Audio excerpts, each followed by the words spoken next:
গাছের ফাঁসি দেখেছেন? এই দেখুন গাছের ফাঁসি। এটা মজা করলাম।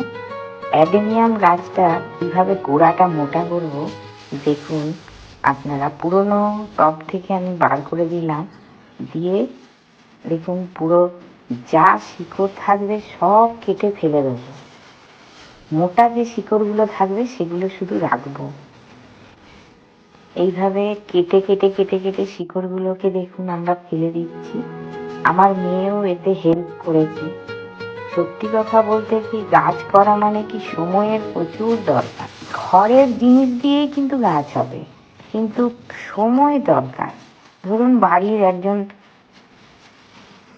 মা, কারোর স্ত্রী হয়ে বা কারোর বৌমা হয়ে যদি ঘরে গাছ করতে হয়, তাহলে ধরুন সংসারের সব কাজ সেরে তারপরে এই গাছ করা।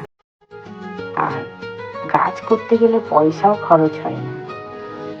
আপনি ঘরের জিনিসপত্র দিয়েই কিন্তু গাছ করতে পারবেন। আমি কিন্তু এতদিন ধরে গাছ করেছি ঘরের জিনিসপত্র দিয়ে, খুব কমই সার কিনেছি। সার কিনতামই না, ঘরের জিনিসপত্র দিয়েই সবজির, ফলের খোসা, সবজির খোসা এইসব দিয়ে বেশিরভাগ। তারপরে এই দেখুন এতদিনে কিছু জিনিস কিনছি, সার, তারপরে ফাঙ্গিসাইড, তারপরে গ্রোথ হরমোন, এইসবগুলো এখন কিনছি, নাহলে কিনিনি কোনো দিন।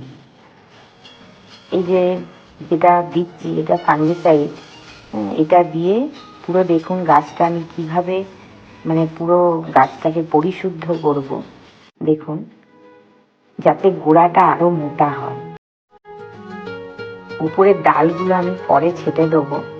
এইভাবে ওটাকে মানে যাতে কোনো জায়গায় পচন না ধরে, সেই জন্য এবার পুরোটা আমি ফাঙ্গিসাইড দিয়ে ওকে বেঁধে ঝুলিয়ে রেখে দেবো প্রায় 15 দিন। 15 দিন পর আমি উপরটা কাটবো, কেটে তারপরে টবে বসাবো। ছোট টবে মাটি দেবো, একটু উপরে কাঁকড় মাটি দেবো, এই দিয়ে বসাবো। সেটাও আপনাদেরকে আমি দেখাবো। এইভাবে করলে অ্যাডেনিয়াম গাছ খুব ভালো ফুল দেবে। আমার কিন্তু সারা বছরই অ্যাডেনিয়াম গাছে ফুল ফোটে।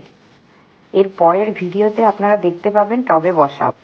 অ্যাডেনিয়াম গাছ হচ্ছে মরুভূমির গোলাপ, যার জন্য অ্যাডেনিয়াম গাছের জল খুব কম দিতে হয়।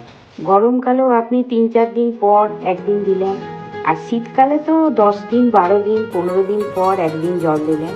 এই যে এইভাবে ঝুলিয়ে রেখেছি, ওরা 15-20 দিনের খাবার ওই মোটা যায় স্টক করে রাখে।